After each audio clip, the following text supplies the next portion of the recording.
Good morning, students. Today in computers class, we will read and discuss about table attributes. In the last class, we had learned about table tag. We used table tag for creation a table. So today we will discuss table attributes. Table attributes first of all define करेंगे कि attributes होते क्या हैं. Attributes additional features elements होते हैं किसी भी tag के, जिसे हम यूज़ करते हैं उस टैग के एडिशनल जो फीचर्स हैं उनकी एक्सप्लेनेशन के लिए. यानी कि अगर हम टेबल एट्रीब्यूट की ही बात करें कि टेबल को हमें बॉर्डर कैसे देना है, टेबल का बैकग्राउंड कलर देना है, टेबल का बॉर्डर कलर देना है, उसकी हाइट विड्थ, इस तरह से अगर हमें और चेंजेस टेबल में ही करनी है तो उसके लिए हम उसके एडिशनल फीचर्स यूज़ करते हैं, जिसे हम क्या बोलते हैं, attributes. To enhance the appearance of the table, कह रहा टेबल की अपीयरेंस को यानी कि उसकी लुक को अच्छा बनाने के लिए some table attributes are used. कुछ टेबल्स के एट्रीब्यूट्स यूज किए जाते हैं, जैसे कि फर्स्ट है align and V align. This attribute is use to specify the alignment of the table. Name से डिफाइन हो रहा है अलाइन, दैट मीन्स हमारी टेबल की अलाइनमेंट के बारे में बता रहा है कि अलाइनमेंट मतलब उसकी पोजीशन, कि टेबल किस पोजीशन में हमारे वेब पेज पे दिखाई देगी. The values of align attribute can be left, centre और राइट. कह रहे जो अलाइन एट्रीब्यूट की वैल्यूज हैं, यानी कि जब हम ए लाइन एट्रीब्यूट यूज करेंगे तो उसमें वैल्यूज जो डालेंगे वो या लेफ्ट, सेंटर या राइट की हो सकती है. यानी कि जो हमारी पोजीशन है टेबल की वेब पेज में वो या तो लेफ्ट होगी, राइट होगी या सेंटर हो सकती है. Bye default the table is left align for all the browser. अगर हम ए लाइन एट्रीब्यूट का यूज नहीं करते हैं तो बाय डिफॉल्ट जो सिस्टमेटिकली टेबल की जो पोजीशन होती है वो क्या होती है, लेफ्ट होती है. That means by default the table is left align for all the. Next ही हमें डिस्क्रिप्शन दे रहा है वी अलाइन एट्रीब्यूट की. The we align attribute is use to vertical align the text in a cell. कह रहा है कि वी अलाइन एट्रीब्यूट क्या करता है, वर्टिकल अलाइनमेंट देता है. यहाँ पे टेक्स्ट इन अ सेल दे रखा है कि सेल के अंदर टेक्स्ट के, लेकिन जब हम ये टेबल का एट्रीब्यूट यूज कर रहे हैं तो ये वर्टिकल अलाइनमेंट बता रहा है सेल की, कि टेक्स्ट जो लिखा जाएगा सेल में, align the text to the top और बॉटम ऑफ सेल्स. क्या बता रहा है वो अलाइनमेंट, टेक्स्ट की बॉटम या टॉप यानी कि ऊपर या नीचे सेल के कहाँ लिखा जाएगा. The values of V align attribute are top और बॉटम. जो वैल्यूज होती हैं वी अलाइन एट्रीब्यूट्स की वो क्या होती हैं, या तो टॉप होती है या बॉटम होती है. नेक्स्ट है हमारा border and border colour. The border attribute draws a border to specify thickness around the table. Border attribute क्या करता है, टेबल के चारों ओर एक थिकनेस यानी कि उसकी मोटाई यानी कि उसका एक एरिया डिफाइन कर देता है, बाउंड्री जिसे बनाना हम बोलते हैं. The value of this attribute is in pixels. इस एट्रीब्यूट की वैल्यूज किस में जाती है, पिक्सल्स में. The default value of the border attribute is 0. अगर हम कोई बॉर्डर की वैल्यू मेंशन नहीं करते हैं, टेबल के साथ बॉर्डर एट्रीब्यूट यूज नहीं करते हैं, तो उसका बॉर्डर वैल्यू क्या होता है, 0 होता है. That is no border is displayed around the table to be created. जो टेबल क्रिएट की जा रही है उसके चारों ओर कोई बॉर्डर दिखाई नहीं देगा. अगर हम बॉर्डर डिस्प्ले करवाना चाहते हैं देन हम बॉर्डर एट्रीब्यूट का यूज करेंगे और वैल्यू मेंशन करेंगे. The border colour attribute specifies the colour of the table border. और बॉर्डर कलर का जो एट्रीब्यूट है वो क्या करता है, अगर हम जो वो बॉर्डर दे रहे हैं उस बॉर्डर को अगर हमें कोई अलग कलर देना है तो हम बॉर्डर कलर एट्रीब्यूट का यूज करते हैं. The value of border colour attribute can either be the colour name और द RGB हेक्साडेसिमल कोड. कह रहा है या तो वैल्यू क्या हो सकती है बॉर्डर कलर एट्रीब्यूट की, कि हमें कलर को कोई नेम देना है, जैसे रेड, पिंक, ब्लू, इस तरीके से मेंशन कर दिया कलर का नेम, या RGB हेक्साडेसिमल कोड, जो हमारे कलर्स के जो डेसिमल कोड्स होते हैं हम उन्हें मेंशन कर सकते हैं. उसके लिए हमें उस टेबल को लर्न करना होता है कि कौन सा कोड किस कलर के लिए यूज किया जाता है. The default border colour of the table is black. जो डिफॉल्ट होता है बॉर्डर का कलर वो क्या होता है, ब्लैक होता है. नेक्स्ट है हमारा बीजी कलर. बीजी कलर का मतलब होता है बैकग्राउंड का कलर. अगर हमें टेबल की बैकग्राउंड में कोई कलर देना है, this attribute is use to specify the background colour of the table. ये एट्रीब्यूट क्या किस लिए यूज किया जाता है, अगर हमें बैकग्राउंड को कलर देना हो. The value of BG colour attribute can either be the colour name और एन RGB हेक्साडेसिमल कोड. इसी तरीके से जैसे हमने बॉर्डर कलर दिया, हम बीजी कलर के लिए भी या तो कलर का नेम मेंशन करेंगे या hexadecimal code. RGB red, green, blue जिसके कॉम्बिनेशन से हमारा कलर कंप्यूटराइज्ड बनता है, उसके जो कोड होते हैं उस कोड को हम मेंशन करेंगे या फिर कलर का नेम लेंगे. The default colour of the table is grey. जो बाय डिफॉल्ट कलर होता है टेबल का वो क्या होता है, ग्रे होता है. उसके बाद है height and width. These attributes are used to display the table in desired vertical height and horizontal width. कह रहे ये जो एट्रीब्यूट यूज किए जाते हैं टेबल की वर्टिकल हाइट और हॉरिजॉन्टल विड्थ यानी कि उसकी लंबाई और उसकी चौड़ाई डिफाइन करते हैं कि टेबल का साइज क्या डिफाइन करना है, लंबाई में कितना होगा और चौड़ाई में कितना होगा.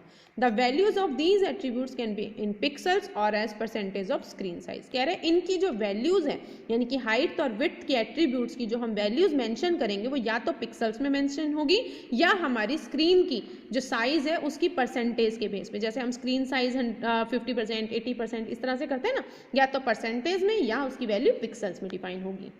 नेक्स्ट हमारा टॉपिक है cell spacing and cell padding attribute. ये हमारे थे टेबल के एट्रीब्यूट्स जो हम टेबल के टैग के साथ यूज कर सकते हैं. उसके बाद है cell spacing and cell padding. Cell spacing और सेल पैडिंग के एट्रीब्यूट्स हैं, ये भी हमारे टेबल के ही हैं. These attributes are use to control the spacing in cells. कह रहे हैं ये जो एट्रीब्यूट्स हम यूज करते हैं चाहे सेल स्पेसिंग है या सेल पैडिंग है, इनका यूज किया जाता है सेल्स को स्पेस को कंट्रोल करने का, कि कितना स्पेस हमें सेल्स के बीच में देना है, कितना स्पेस हमें टेक्स्ट और सेल के बीच में देना है, कितना स्पेस बॉर्डर और सेल्स के बॉर्डर के बीच में देना है. ये सब स्पेस को कंट्रोल करने का काम होता है cell spacing and cell padding attributes का. Cell spacing attribute control the space between cells. जो सेल स्पेसिंग नाम से पता चल रहा है सेल के बीच का स्पेसिंग. सेल स्पेसिंग जो एट्रीब्यूट होता है वो कंट्रोल करता है स्पेस, सेल्स के बीच का स्पेस. समझ आया? जैसे ये देखिए हमारे एग्जाम्पल में दिखाया हुआ है, ये बॉर्डर है, ये बॉर्डर बना हुआ है, ये हमारे सेल्स हैं. इस सेल्स के बीच में जो रेड एरोज दिखाई दे रहे हैं ना आपको, ये दिखा रहा है कि इस सेल का और बॉर्डर का कितना स्पेस है बीच में, इस सेल और इस सेल के बीच में कितना स्पेस है. यानी कि ये जो स्पेस हम सेल्स के बीच में और बॉर्डर और सेल्स के बीच में जो स्पेस होता है उसे हम क्या बोलते हैं, सेल स्पेसिंग. Whereas यहाँ पे ये सेल स्पेसिंग लिखा हुआ है जबकि ये सेल स्पेसिंग नहीं आएगा, यहाँ पे सेल पैडिंग आएगा. Okay, by mistake printing mistake है, सेल स्पेसिंग दोबारा लिखा गया है, यहाँ पे सेल पैडिंग आएगा.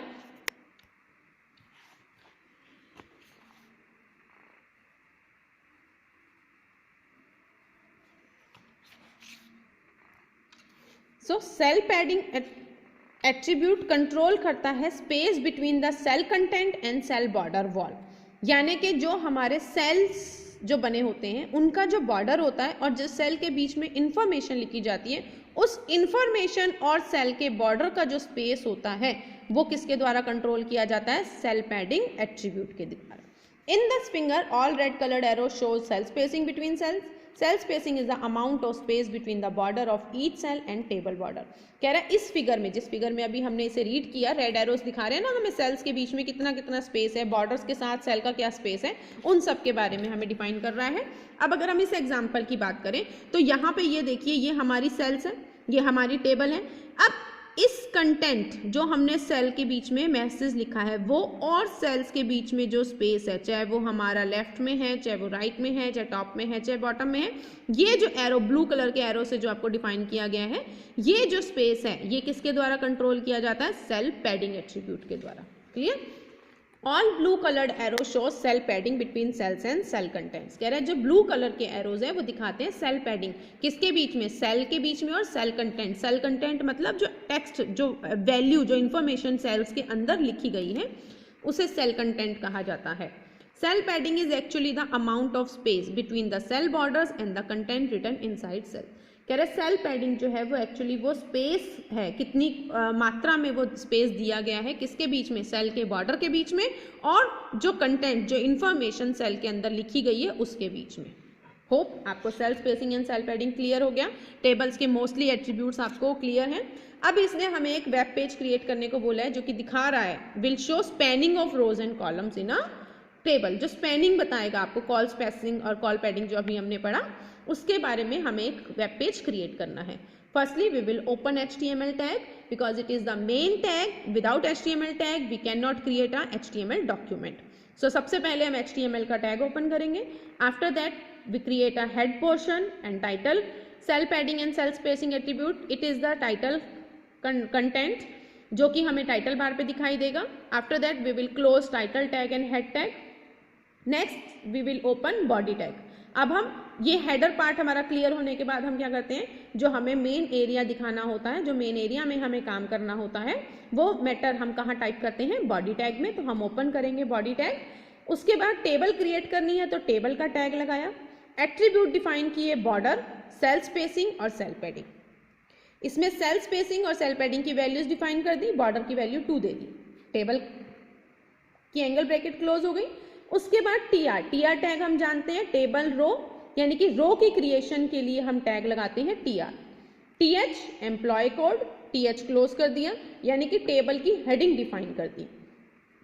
टीआर का मतलब रो क्रिएशन, टीएच मतलब उसकी हेडिंग हमने जो फील्ड की कॉलम की डिफाइन करी।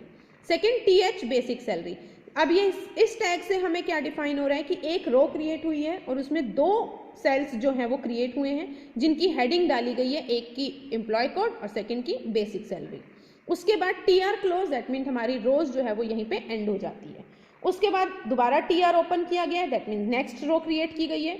इसमें हमने टीडी टैग का यूज किया, यानी कि टेबल का डाटा, उसके जो हमें इंफॉर्मेशन वैल्यू जो इनपुट करवानी है। EM001 ये एम्प्लॉय का कोड हो गया हमारा। TD 10,000 ये उसकी क्या हो गई, सैलरी हो गई। 2 कॉलम डाले, उस साथ के साथ हमने TD क्लोज किया।